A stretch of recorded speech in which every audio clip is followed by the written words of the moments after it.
يلا يا جماعه، عاملين ايه؟ معاكم عمر، فيديو جديد من ذا بريتش انجلش وسلسله ازاي تتكلم انجليزي بالظبط زي الافلام. لو انت ما شفتش الفيديوهات اللي فاتت، كنا اتكلمنا عن حاجات كتير جدا مهمه فيها، حاول تشوفها. وفي الفيديو ده بقى المفاجاه ان انت هتتعلم ازاي تتكلم انجليزي بالظبط زي فيلم هاري بوتر. طبعا ما تنساش تعمل لايك وشير وسبسكرايب، ويلا بينا.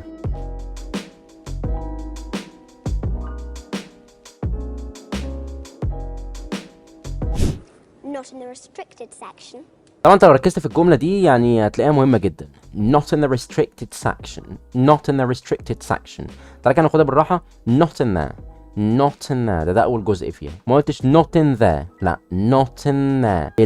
the هنا كانت خفيفه جدا. not in there. restricted عاديه جدا. section ما قال مش section، عشان في ناس تقول section، هي اسمها section. not in the restricted section.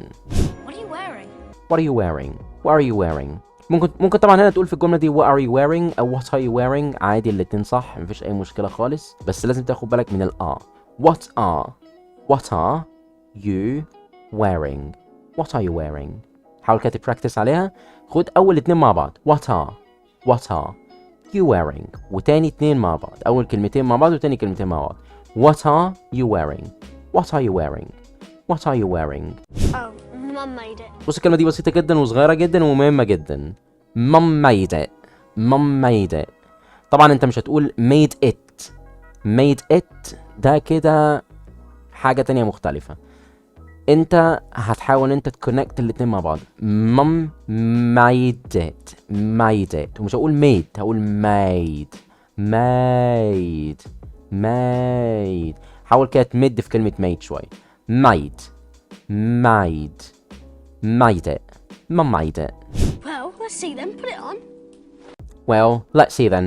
Put it on. Well, let's see then.